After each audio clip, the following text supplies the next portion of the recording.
You only live once. You gotta die of something. I'm here for a good time, not a long time. These are the things that people say to explain away their terrible health habits. If our bodies were rentals, we would so not be getting our bond back.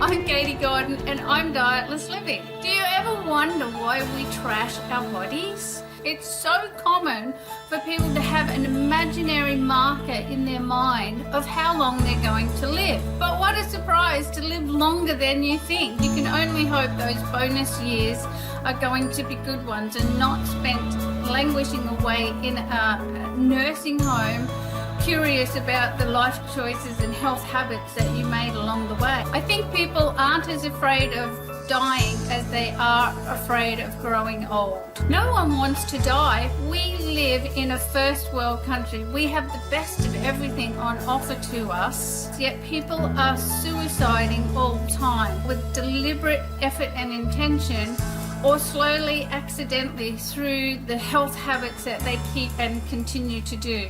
But why? Why do we do it? Stress, anxiety, grief, depression, these are things that we all experience at some point in our life, and we haven't been given the tools to manage our emotional states. And it's our emotional states that are driving our unhealthy life habits, our eating habits, our drinking, the smoking. People don't mean to suicide, they just don't know what else to do. Our greatest source of pain is that we can't handle our emotions, and it's our emotional state that drives our unhealthy, unhelpful health habit. And I'm on a mission to stop accidental suicide. My mission started years ago with myself when I realized that my unhelpful health habits was actually accidentally committing suicide. And I didn't want to die, I wanted to live.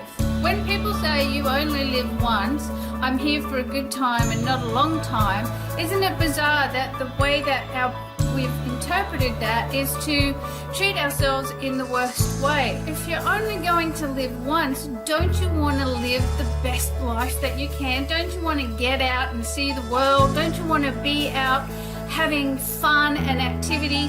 Don't you want to be active and living life and socializing, being out in the sunshine and moving and using your body in fun and exciting ways?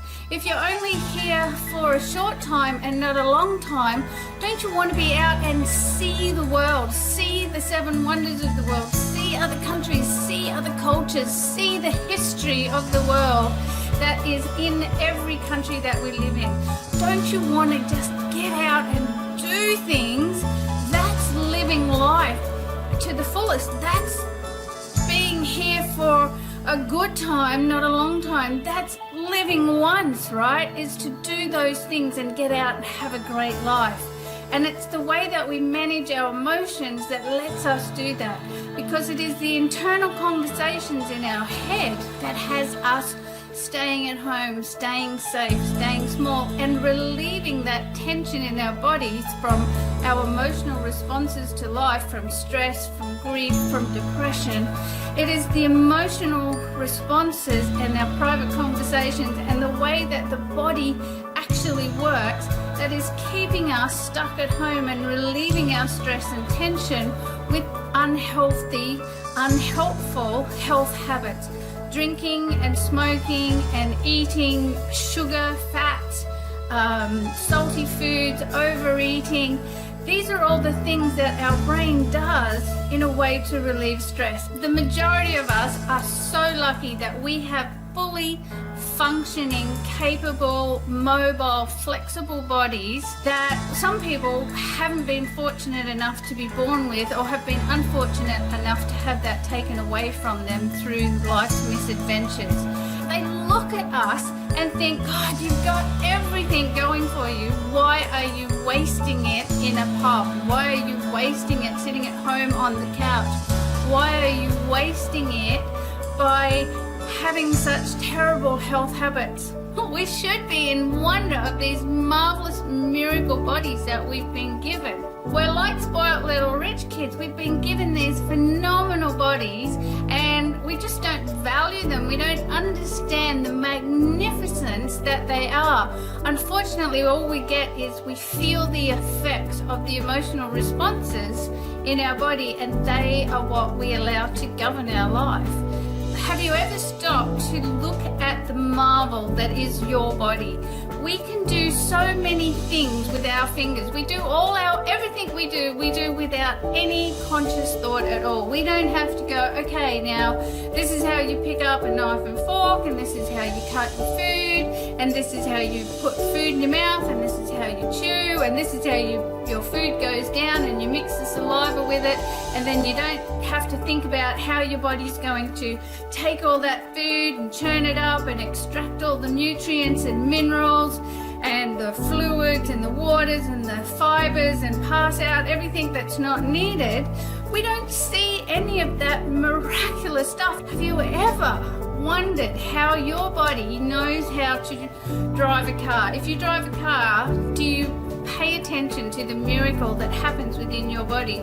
When you're coming up to a set of lights, your body knows how much pressure to apply to that brake to stop you in time, whether it's a sudden stop, a slow stop.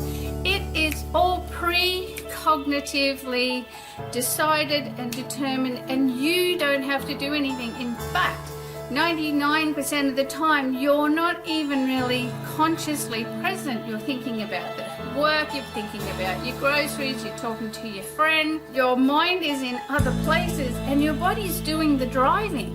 This is happening all the time in our life, and we never think about that miracle that happens in our body all day, every day. We never think about the fact that we're breathing in air and it's going in, and our body's taking that air, and our body's taking the oxygen and discarding the rest.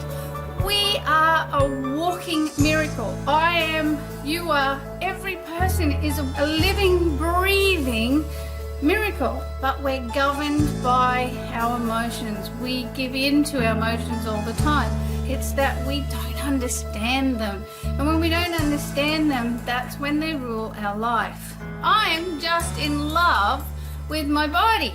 I'm in love with the amazing things that my body can do without my needing to be conscious and aware of what's happening. I'm amazed at the things that it can do, that I make it do, that I ask it to do, that I request that it do, that I go, oh, I want to learn these new skills, and I can teach my body new skills. I can teach my brain new ways of thinking. I can teach myself to live a different life. And that's how I've trained myself out of all of the unconscious, unhealthy health habits that I had. I'm not a fanatic and I'm far from perfect, but my life has changed exponentially since I realized what an amazing body I have. I appreciate my body in a way that I never did before, and now I treat it with respect and do my very best to manage the emotions that I have and to give my body the things that it needs. If you enjoyed this video, please click subscribe, and I'll see you in the next video. Bye for now.